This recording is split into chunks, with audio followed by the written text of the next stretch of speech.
Assalamualaikum warahmatullahi wabarakatuh.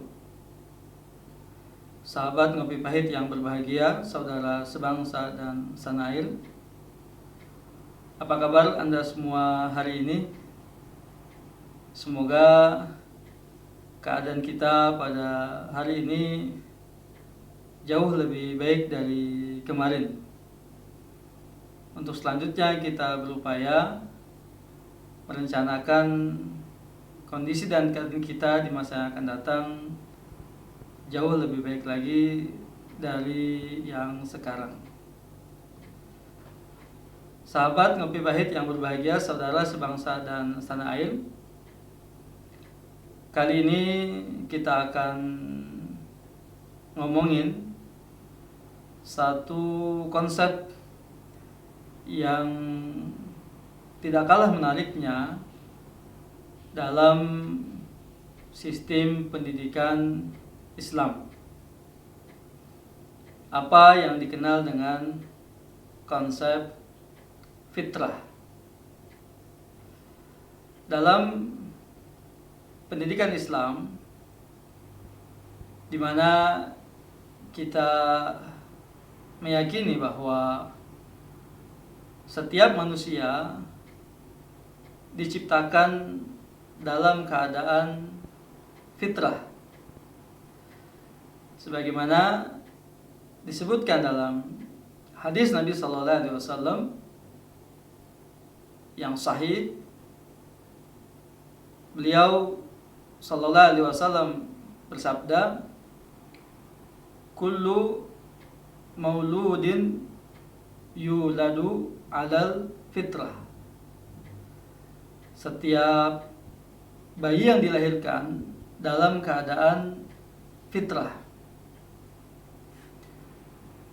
Kemudian terkait juga dengan hal ini, Allah Subhanahu wa Ta'ala pun telah menegaskan dalam salah satu ayatnya di surat Ar-Rum, ayat yang ke-30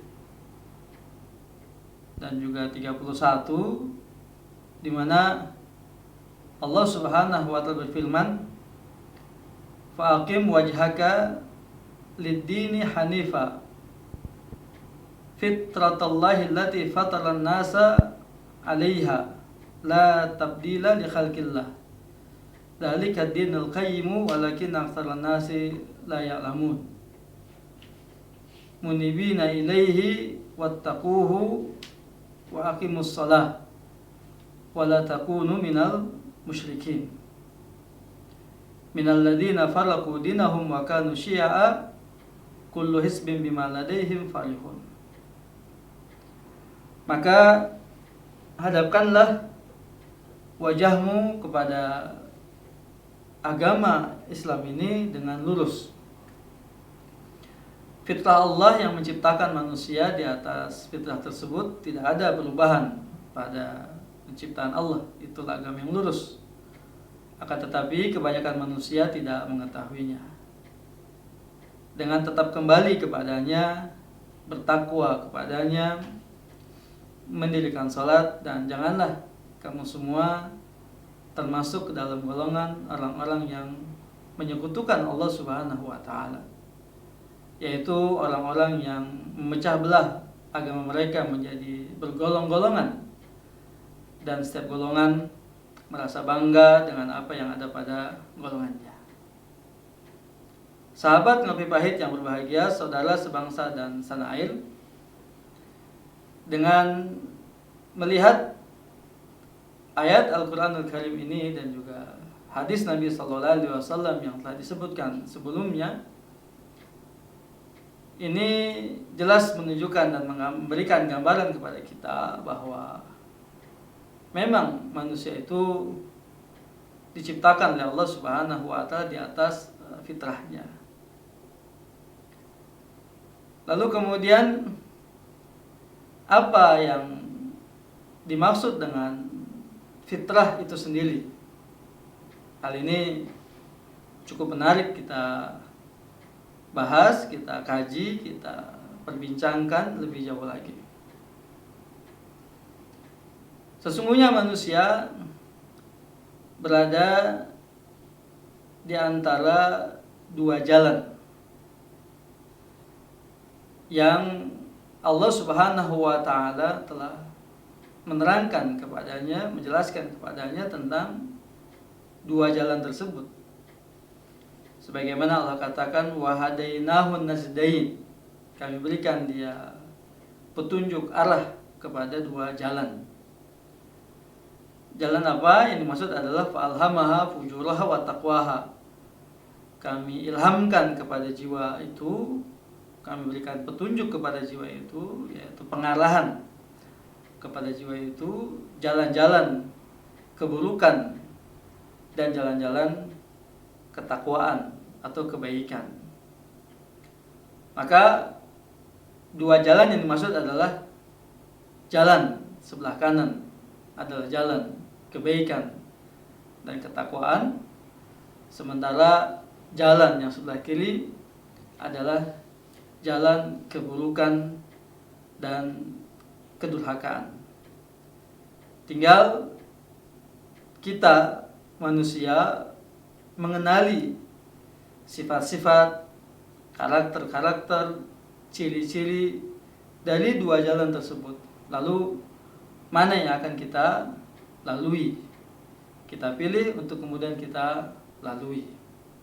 Sudah barang tentu pilihan itu memiliki konsekuensi, memiliki resiko, dan juga masing-masing akan sampai pada tujuannya. Apakah jalan kebaikan yang mengantarkannya kepada surga Allah Subhanahu wa taala, atau jalan keburukan yang akan mengantarkannya kepada azab dan siksa Allah Subhanahu wa taala.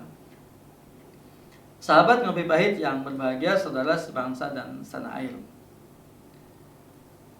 Kemudian daripada itu juga pendidikan memperhatikan apa yang dikenal dengan bakat dan potensi.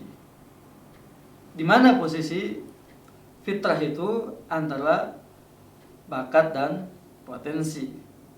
Apakah dia termasuk dalam kategori bakat atau dia termasuk dalam kategori potensi, atau fitrah itu berdiri sendiri? Jika melihat kepada literatur yang ada, bahwa bakat itu biasa dikenal dengan pembawaan sejak lahir. Sebagian menyimpulkan di sana ada unsur genetikal. Sementara potensi itu merupakan kemampuan yang bisa untuk dikembangkan dan tidak ada hubungannya dengan genetikal.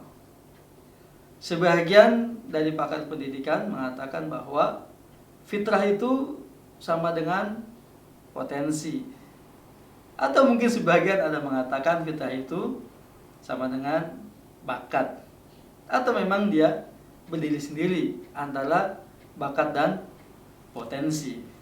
Menarik bukan untuk kita diskusikan bersama? Silahkan Anda diskusikan hal ini dalam kolom komentar yang tersedia di bawah ini. Sahabat Ngopi Pahit yang berbahagia, saudara sebangsa dan setanah air. Jika kita merujuk dan merunut ayat-ayat Al-Quranul Karim yang berbicara tentang sifat-sifat manusia, karakter-karakter manusia, dapatkah kita katakan itu merupakan fitrah dari penciptaan manusia itu sendiri? Di antaranya adalah bahwa manusia pada asalnya ingin beragama, ingin menyembah, ingin berbakti kepada satu kekuatan yang superior, yang sangat kuat, sehingga dia yang merasa lemah meminta bantuan pertolongan kepadanya. Di sisi yang lain, manusia juga adalah makhluk yang senang untuk berinteraksi secara sosial dengan makhluk-makhluk yang lainnya. dia tidak suka untuk hidup secara menyendiri. Sifat yang lainnya, manusia senang menerima, tapi terkadang juga pelit sekali untuk mau memberi. Lalu sifat yang lain, manusia senang juga untuk dipuji dan tidak suka untuk dicela. Dan beberapa karakter-karakter yang lainnya, seperti ketergesa-gesaan misalnya, kemudian cepat mengeluh misalnya, senang berbantah-bantahan, dan lain sebagainya.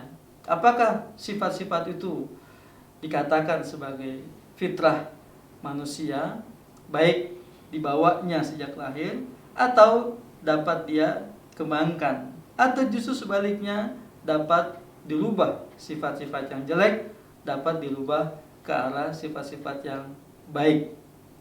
Antara sifat dan karakter serta fitrah itu sendiri, apa hubungannya dan bagaimana hubungannya? Menarik untuk kita diskusikan lebih jauh lagi. Silahkan Anda berikan komentar Anda dalam komentar yang sudah tersedia di bawah ini. Semoga dengan ulasan singkat kali ini kita dapat mengenali fitrah kita sebagai manusia, terutama sebagai seorang yang beriman, agar tetap di atas fitrah Allah Subhanahu wa Ta'ala. Demikian ulasan Ngopi Pahit di episode kali ini. Terima kasih telah menyaksikan. Sampai jumpa. Wassalamualaikum warahmatullahi wabarakatuh.